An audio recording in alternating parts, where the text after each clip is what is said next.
America, Africa, Australia, Canada में, मक्का, मदीना में और ईरान में, England, Poland, highland, Thailand, England, Poland, highland, Thailand, जावा, सुमात्रा और पाकिस्तान में। पूछे हिंदू मुसलमान काहे मारू तू पर लाल राय रोय रोय रोय रोय रोय।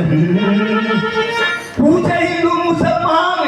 काहे मारू तू पर सांग धई धई वही छलिया बलमा मोर भुलाए।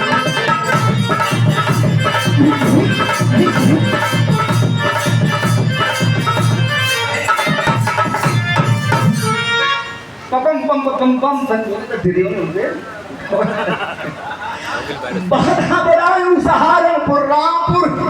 कानपुर में खोजिला जाके नैनीताल में एक और गोदा भाई गोरखपुर में खोजिला खीरी लखनपुर जिला गढ़वाल में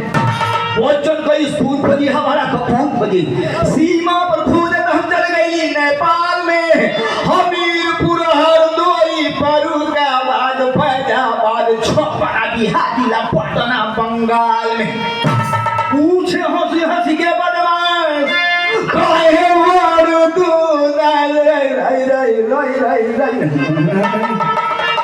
पूछे हंसी हंसी के बदमाश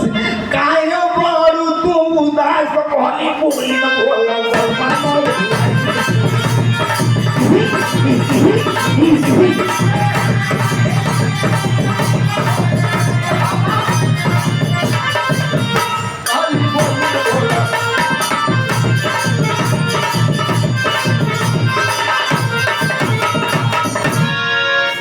बलेश्वर जी का औरत सॉरी बलेश्वर जी गीतिया के गौरव में अगरुआ कहे रहल।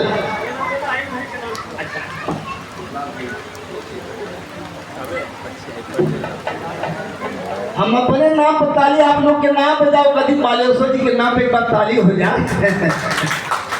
हम तो साधारण गवैया है उनका अंदाज थे कोई बालेश्वर नहीं होगा थोड़ा सा याद दिलाओ थे कि मारे बालेश्वर जी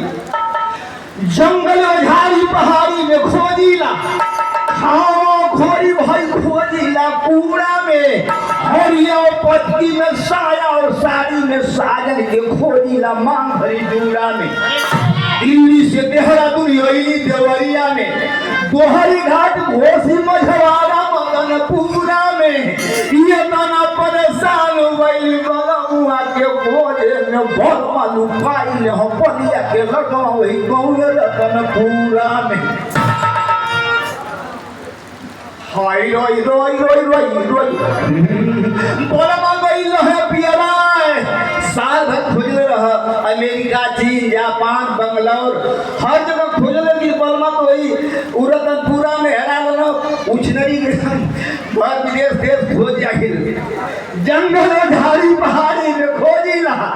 खावा खोरी भाई खोजिला कूड़ा में हरिया पत्ती में साया और साड़ी में साजन के खोजिला मांग भरी जूड़ा में।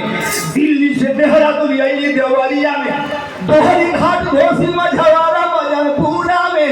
ये तना परेशान वही बलमुआ के खोजे में बलमा लुकाई रही बलिया के लगवा वही गौर रतनपुरा में। तब बलमा गई रहे बियारा देखी के ललज गइल दिया रही रही रही रही रही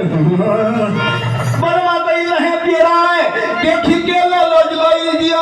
तो गाके कहवे परे सर